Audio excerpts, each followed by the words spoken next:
Halo semuanya, kami dari Rengo Team.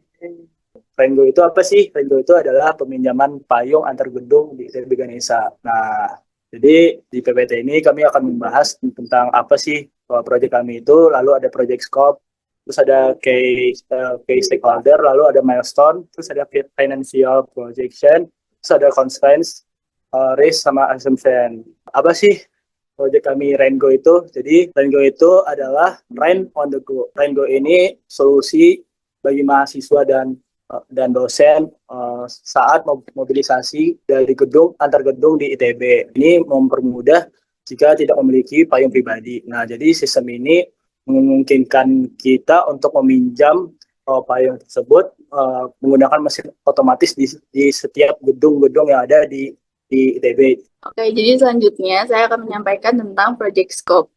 Nah, di dalam proyek kami ada beberapa tujuan utama yang ingin kami capai. Di antaranya menyediakan layanan peminjaman payung otomatis di ITB Ganesha untuk mobilitas aktivitas kampus saat hujan. Kemudian mengurangi risiko kehilangan payung pribadi dengan sistem deposit. Juga melakukan uji coba di lokasi strategis ITB Ganesha dan menyusun SOP pemeliharaan keberlanjutan. Dari tujuan utama tadi, ada beberapa hasil konkret yang ingin kami capai, yaitu prototipe mesin peminjaman payung otomatis, sistem identifikasi pengguna, 50 payung standar kampus dengan sistem deposit, sistem monitoring transaksi yang sedang berlangsung, dan total payung yang masih tersedia di dalam mesin, pilot project di 3 titik kampus ITB Ganesha selama 6 bulan, dan SOP untuk pemeliharaan mesin dan payung. Dalam proyek kami ada beberapa hal yang masuk dalam ruang lingkupnya, yaitu diantaranya ada desain mesin, sistem identifikasi, 50 payung, monitoring, pilot project, dan SOP. Sedangkan hal-hal yang berada di luar lingkup kami adalah layanan di luar kampus, aplikasi mobile lanjutan, dan operasional jangka panjang setelah uji coba dilakukan. Stakeholders utama dalam proyek kami diantaranya adalah Direktorat ITB sebagai penyandang dana atau sponsor, kemudian ada DIT-SP ITB sebagai penentu persyaratan, lalu ada pelaksana yaitu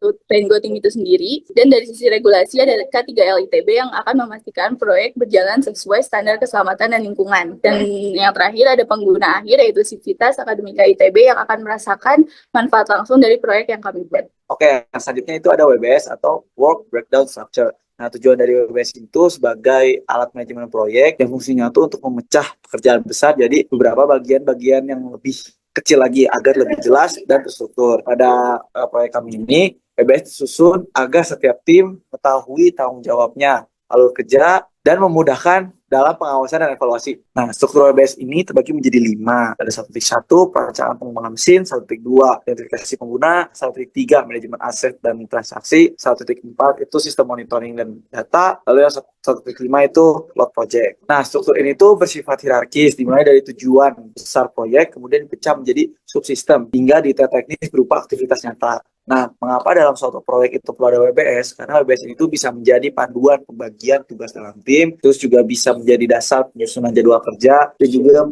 menjadi sebagai alat kontrol agar proyek tetap sesuai dalam skopnya. Lanjut bakal ada timelapse dan mungkin milestone yang ada nanti bakal dikerjakan selama kurang lebih 6 bulan. Jadi di bulan pertama bakal ada desain dan perencanaan, terus bulan kedua bakal ada pengadaan dan pengembangan, yang bulan ketiga uji coba prototype. Di sini bakal ada penyusunan SOP dan dokumentasi seperti perawatan, SOP staff dan lain-lain. Bulan kelima akan ada evaluasi dan juga perbaikan. Jika ada feedback bagus, nanti bakal dilanjutkan ke implementasi skala lebih luas. Bisa jadi kayak per tiap gedung di kampus ITB bakal ada mengenai hal tersebut. Selanjutnya untuk financial projection sendiri, di bagian RAB sendiri kita ada 6 poin utama, yaitu pengadaan mesin, sistem identifikasi, inventory payung, sistem monitoring, alat project, dan SOP dan dokumentasi. Nah, kami juga menambah biaya tak terduga sebesar 10% dari total RAB yang kita miliki sehingga menghasilkan nilai total sebesar 118.800.000 rupiah. Untuk CRE sendiri, constraints kita mengandung waktu, jumlah unit, dan anggaran proyek yang terbatas. Di risk sendiri kita memiliki beberapa risiko seperti kendala teknis lokasi, cuaca tidak sesuai asumsi, sistem tidak identifikasi pengguna tidak akurat, dan kerusakan mesin atau payung yang melebihi target. Assumption sendiri kita memiliki mahasiswa dan sivitas akademi ITB bersiap menggunakan layanan peminjaman payung otomatis, listrik dan jaringan internet di lokasi mendukung operasional. Payung yang disediakan tahan lama untuk pemakaian berulang dan tersedia dukungan dari kampus. Oke, baik, sekian presentasi dari kelompok kami, kelompok 25 Rengo. Terima kasih telah menyimak, sampai jumpa di lain waktu. Oke.